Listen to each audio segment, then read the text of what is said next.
ఒకటి కూడా లేదు అధ్యక్ష. అధ్యక్ష నిన్న చాలాసార్లు ప్రస్తావన చేసినారు గత ప్రభుత్వం అంటూ. అక్కడున్నా అక్కడ ఉన్నా ఇక్కడ ఉన్నా ఎక్కడ ఉన్నా అధ్యక్ష మేము ప్రజాపక్షమే. తప్పకుండా తెలంగాణకు ఎన్నటికీ స్వపక్షమే, కాంగ్రెస్ ప్రభుత్వానికి ఎన్నటికైనా విపక్షమే అధ్యక్ష. తప్పకుండా ప్రజల తరపున గొంతు విప్పుతాం.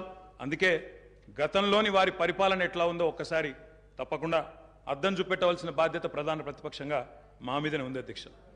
అధ్యక్ష ఎట్లుండే అధ్యక్ష 2014 ముందు తెలంగాణ ఘనత వహించిన వీరి ప్రభుత్వంలో ఎట్లుండే అధ్యక్ష? పడావుబడ్డ భూములు, పాడుబడ్డ ఇండ్లు, ఆకలి కేకలు, ఆత్మహత్యలు. అధ్యక్ష మైక్ ఇవ్వండి అధ్యక్ష, మైక్ ఇవ్వండి. పడావుబడ్డ భూములు అధ్యక్ష, అందుకే కదా తెలంగాణ తెచ్చుకున్నది. తెలంగాణ ఉమ్మడి రాష్ట్రంలో నిర్లక్ష్యమైందనే కదా అధ్యక్ష, ఉమ్మడి రాష్ట్రంలో నిర్లక్ష్యమైంది, మన పట్ల వివక్ష ఉందనే తెలంగాణ తెచ్చుకున్నాం. తెలంగాణ వచ్చిన తర్వాత జరిగిన ప్రభుత్వ కార్యక్రమాల గురించి మాట్లాడుకుందాం. గతం గురించి, గత ఉమ్మడి రాష్ట్రంలో జరిగిన అన్యాయం జరిగిందనే కదా మేము కొట్లాడింది, అందరం కొట్లాడింది. అందుకే కదా ఇవాళ మన దాని గురించి ఎందుకు ఇవాళ మాట్లాడితే తెలంగాణ రాష్ట్రంలో తెలంగాణ ప్రభుత్వం ఏం చేసిందో మాట్లాడదాము. తెలంగాణ ప్రభుత్వం ఏం జరిగిందో పైన పటారం, లోన లోటారం, ఊపర్ శర్వాణి, అందరు పరిశాని తప్ప ఏం కనబడతలేదు అధ్యక్ష. అనేక సందర్భాలు మా దగ్గర ఉన్నాయి, మొత్తం ప్రభుత్వం ఏమేం చేసిందో చెప్పడానికి కూడా.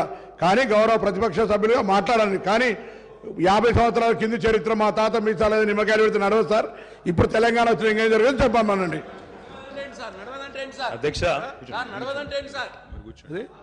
అధ్యక్ష వారు మొదటిసారి ప్రభాకర్ అన్న మొదటిసారి శాసనసభకు వచ్చిండ్రు, మొదటిసారి మంత్రి అయినారు అధ్యక్ష. కాబట్టి కొద్దిగా తొందరపడుతున్నారు. తొందరపడకండి అధ్యక్ష, చరిత్ర చాలా ఉంది. తప్పకుండా మా తాతలు నేతులు దాగిండ్రు, మా మూతుల వాసన చూడండి అంటే కుదరదు. కేవలం క్రెడిట్ మాత్రమే మేము తీసుకుంటాం. మేము నాగార్జున సాగర్ కట్టినాం, శ్రీశైలం కట్టినాం, కానీ మొత్తం మిగతాయి మాత్రం అన్యాయం అంతా వేరే ఖాతాలో దోస్తామంటే కుదరదు అధ్యక్ష.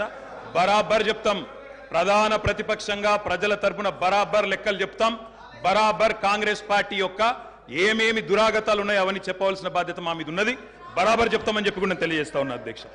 అధ్యక్ష పడావుబడ్డ భూములు, పాడుబడ్డ ఇండ్లు, ఆకలి కేకలు, ఆత్మహత్యలు, వలసలు, కరువులు, కర్ఫ్యూలు, ఎన్కౌంటర్లు, కరెంటు కోతలు, కటిక చీకెట్లు, నెర్రెలు బారిన నేలలు, నెత్తురు గారిన నేలలు. ఇదే కదా ఆనాటి మీ గొప్ప ఘనత వహించిన ప్రభుత్వంలో ఆనాడు మీరు చూపెట్టిన అద్భుతాలు ఇవే కదా అధ్యక్ష. ఒక్క మాటలో చెప్పాలంటే అధ్యక్ష వీళ్ళ పాలనలో తాగునీటికి దిక్కు లేదు, సాగునీటికి దిక్కు లేదు, కరెంట్ అనేది అడ్రస్సే లేదు. ఇక ఇది వీళ్ళ పాలన అధ్యక్ష. 50 ఏళ్ళు పరిపాలించి అధ్యక్ష ఇక్కడ కూర్చున్న సభ్యులు ఆలోచన చేయాలి అధ్యక్ష. రాజగోపాల్ రెడ్డి గారు చేస్తున్నారు.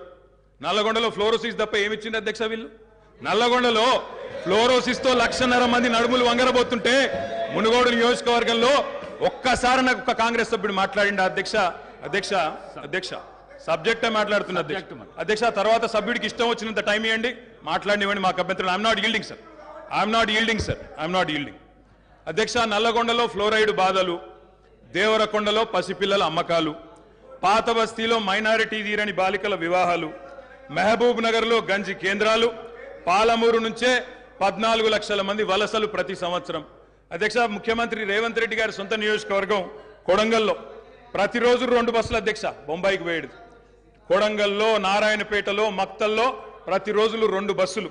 అదేవిధంగా అధ్యక్ష ఆ బస్ స్టాండ్కు పోతే ఆ వలసలను చూసి సలసల కాగే కన్నీళ్లను గారుస్తూ ఆ భార్యా పిల్లల ఏడుపులు. అదేవిధంగా 50 ఎకరాలు ఉన్న రైతు అయినా సరే అధ్యక్ష తెలంగాణలో ఆనాడు కాంగ్రెస్ పరిపాలన ఎంత గొప్ప పరిపాలన అంటే అధ్యక్ష మహబూబ్ నగర్లో 50 ఎకరాలు ఉన్న రైతు అయినా సరే గుంపు మేస్త్రిగా పనిచేసే దుస్థితి అధ్యక్ష. హైదరాబాద్కి వచ్చి కూలీ చేసుకునే దుస్థితి. ఇది వాస్తవం అధ్యక్ష, వారికి కూడా తెలుసు. ఒక్క మాటలో చెప్పాలి అంటే